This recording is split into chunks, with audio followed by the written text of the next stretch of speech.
Okay, next we have a shot list. Now, you can do your storyboards first if you want.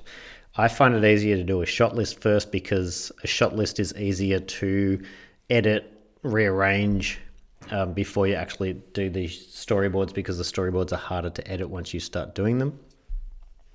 You will have had shared with you a shot list template, which looks like this. It is a Google sheet. And it's blank. We've got these drop down menus here for the shot sizes. And what you need to do is, if you've never used a spreadsheet before, there's a few ways to make this easier. So we've got the first scene, scene 1, which is going to take place over a number of shots, right? So if I start to type in 1, I can just go down and do it over and over again. Or if I highlight the box and grab this blue square here and drag it down, that'll fill it in for me. Now for each shot of scene 1, we need to number independently. Once I start typing those, I can highlight those and then drag them down, and that'll continue that sequence for me. Now, and when we start a new scene, so we start scene 2 here, the numbering of the shots will start again.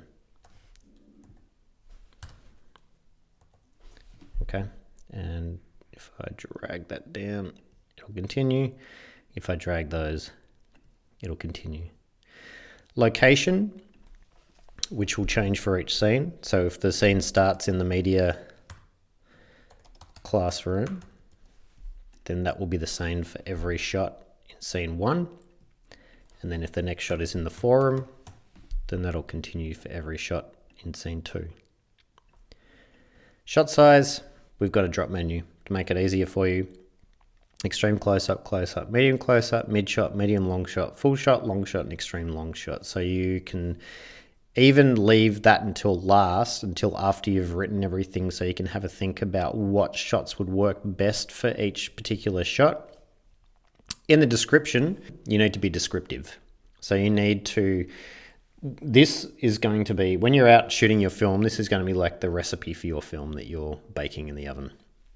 Okay, you need to be descriptive, and don't assume that what you write when you're writing your shot list, you're going to remember when you're out on location, and you're going to read your shot list and you're going to say, what the hell was that shot supposed to mean? So try to be as descriptive as you possibly can. If the characters have dialogue for each particular shot, you can write some of that dialogue. You don't have to write all of that dialogue. You can just write a little bit which should correspond to the script. If there are camera movements, include them in the description. If there are particular camera angles, include them in the description. So it might look something like this. Shot 1, establishing shot of a media classroom. Mr. Higgs is up the front. The students all look bored. All right, so that's pretty clear. We can see it's an establishing shot of a media classroom. I can tell who's in the scene and where they are. All right, next we have a shot of Barry and Neville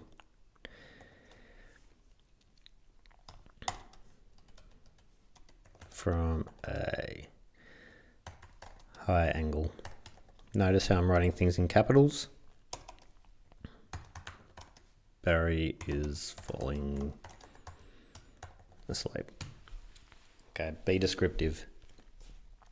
Don't go into more description than you need to, but again, someone else should be able to pick up your shot list and shoot it exactly as you intended. So if your descriptions are vague or lacking detail, then that's not going to be able to happen. Like I said before, this is a working document, so this needs to be your recipe for when you are shooting your film. It should be clear. You should have it out with you on a clipboard when you're shooting your film, and you should be able to look at each shot independently and know exactly what you are going to be shooting.